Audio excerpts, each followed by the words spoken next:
Okay, here we have a Zenith X114W AM table radio from 1967. And you'll notice right off the bat here, as we utilize the zoom feature on our fine camera, that this logo looks a little older than 1967. That's because this radio has been made by Zenith for a number of years prior to that. And one of the dead giveaways is it still has the civil defense markings on the dial, and those were done with, I think, in about 63 or 64. So this was a leftover that Zenith still produced. It was an economy radio. It's a 5-tube set, all American 5, or roughly thereabouts. Let's turn it around here. Sold brand new for $22.95. There's your tube complement right there.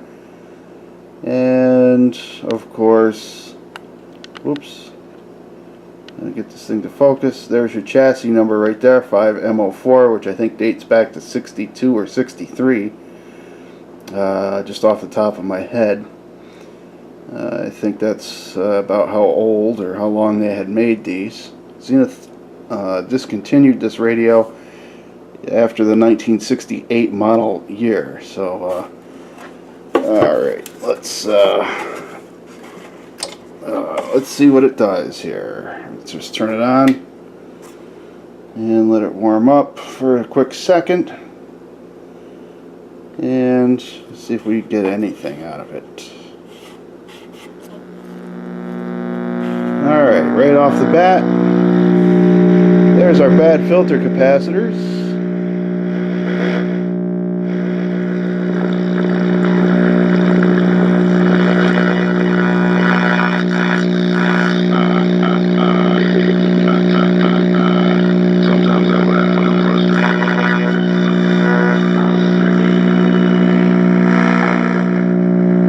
Alright, so we know the receiver's awake because you can get a couple of stations on it.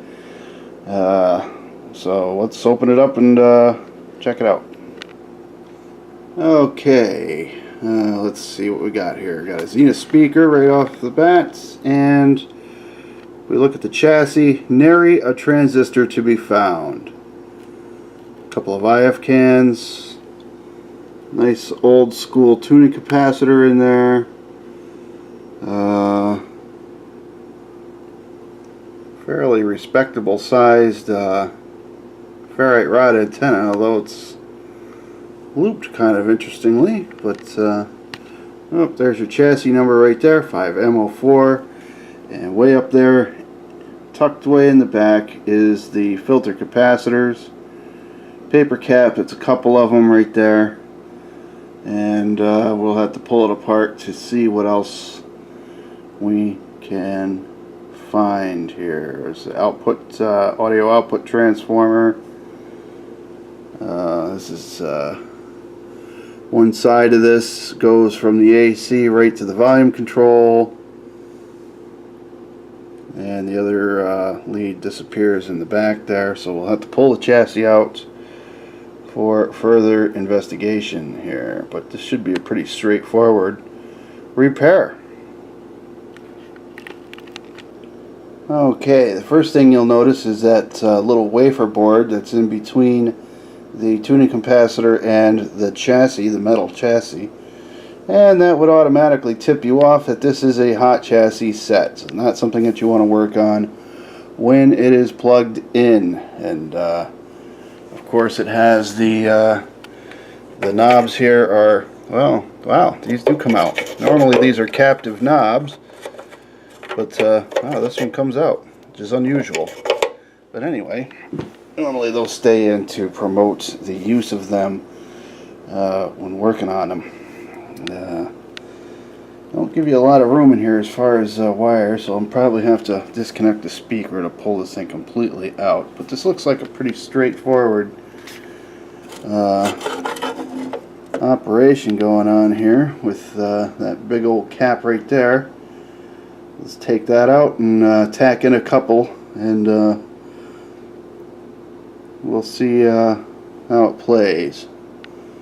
This vintage of Zenith I'm not too real fond of, because the IFs tend to go bad because they use those mica wafers in the IF cans. So I don't know how much I really want to put into this radio, but and that's interesting. I forget what those are called, but it's basically 2 or 3 different capacitors all in one. Those typically don't go bad, although I have seen a couple of videos on YouTube where they did go bad. But, let's take a quick inspection around, and that's some pretty interesting wiring right there. Did that get hot? It does. It looks like that got pretty hot. Probably I'll have to check some voltages on this when we get a schematic for it.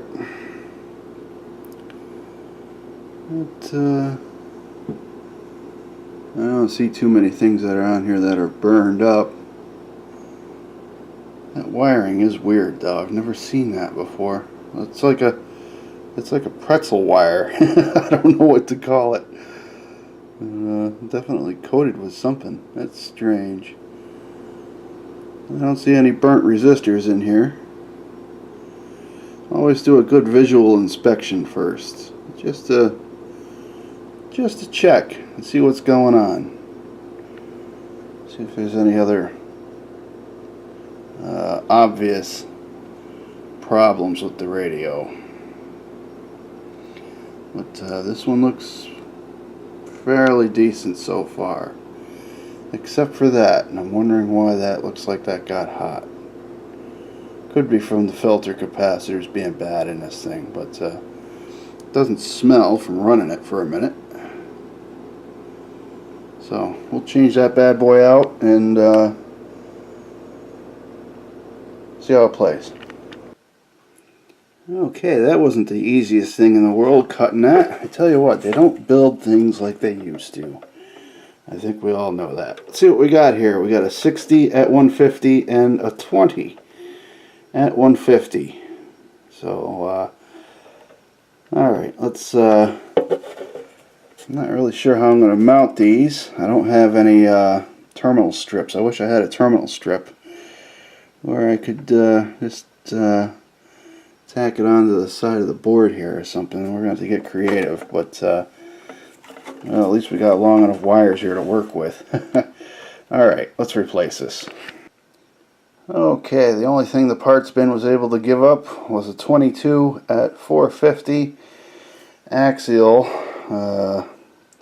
It's kind of big for what I need, but it'll work, I guess. MIEC brand. And we were able to find a better sized, what do we got here? A 100 at 160 to replace that 60. That's as close as I can get. That's all we've got. This is a Panasonic brand. It'll work. It will, they'll do the job. Okay, and just wanted to note real quick here, you can see the date code on this is PA6623. That's a 1966 in the 23rd week. And also, looking at all the tubes are original Zeniths, and you can see, I don't know if you can see it on here or not. Let's see if we can focus on that. There's your date code right there. 1966, 39th week. The 188-5 is the EIA code, so this was made by, I believe, General Electric is the 188 code.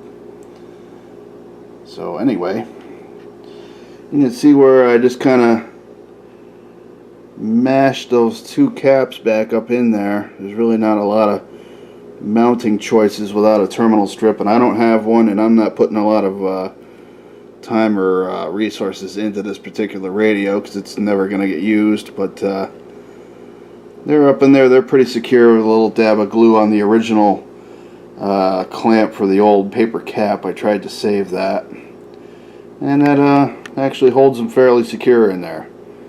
So probably not the best dressing in the world, but the leads are pretty short. I used all the original wires. It should play. Let's see. Let's put this all back together and see what it does. Okay, all back together again, and just want to look at the cap here real quick. You can see the date code on there, 2/40/66. It's the 240th day of 1966. So pretty much all the parts in this thing date to mid to late 1966, and it is a 1967 model. So I'm going to get the knobs on her, and then we'll fire it. Okay, we got the knobs on it. Let's try it out. Turn it on here, and we'll see what it does.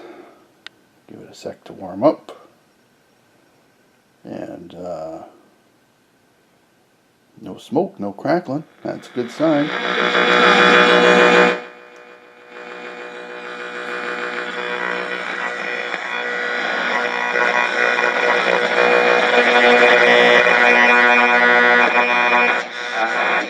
I did wake from a dream. The explanation that the Hat Man was just my...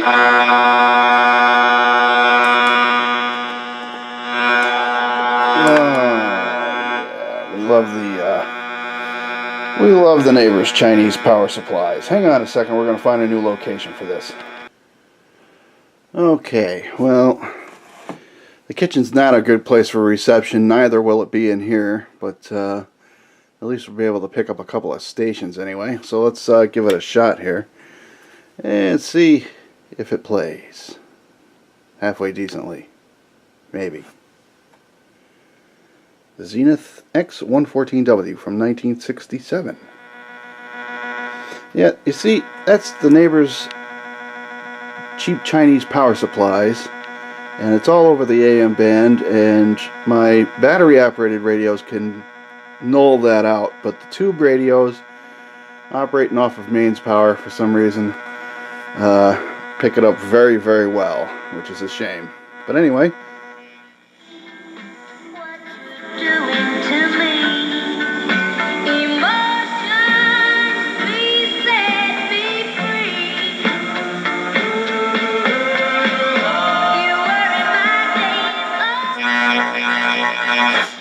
my outright goal is to hopefully get people to start accepting what it is that their eyes are seeing, instead of saying, my eyes are playing tricks on me, but you could drive yourself from point A to point B. Come on now. All right, Heidi Hollis, thanks very much. Appreciate being on the show, and we'll talk again sometime. It was a blast. Hey, I could go all night with you, George. You're a lot of fun. Thanks a lot. Check out the book. It's called The Hat Man, The True Story of Evil Encounters. She's got a couple of other books as well. I want to say thanks to our earlier guest, Jamie Bartlett, for his book, The Dark Net. You want to check that out. And thanks to my colleagues there at Coast, Nate. 2614 due assignment includes first payment, no security, just tax, title, license, dock fee, 10,000 miles per year, 20 cents per mile over, with approved credit. 0% on select miles and move rebates with approved credit. Did you just look down at your phone? There. And you have to rewind it so they watch it. Just upon a smile. Baby, it's a wild world. The all-new X106.1. Quote of the day is, I like this, is by Thomas Sowell, who said, there are only two ways of telling the complete truth, anonymously and posthumously. Bye for now. Giltrap Skoda wishes... Can you imagine what would go on behind the scenes? Weekdays at noon on Fox Sports 980.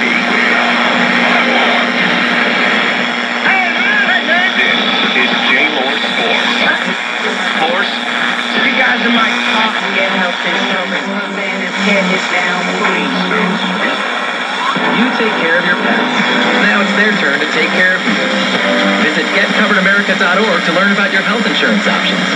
That's getcoveredamerica.org. And take care, people. Brought to you by Get Covered America and the Ad Council.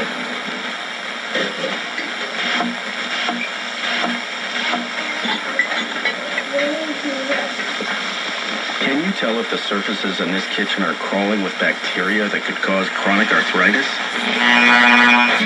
What if you were going far away to help in a village on the edge of the Gobi Desert? A village crowded with Buddhist temples, not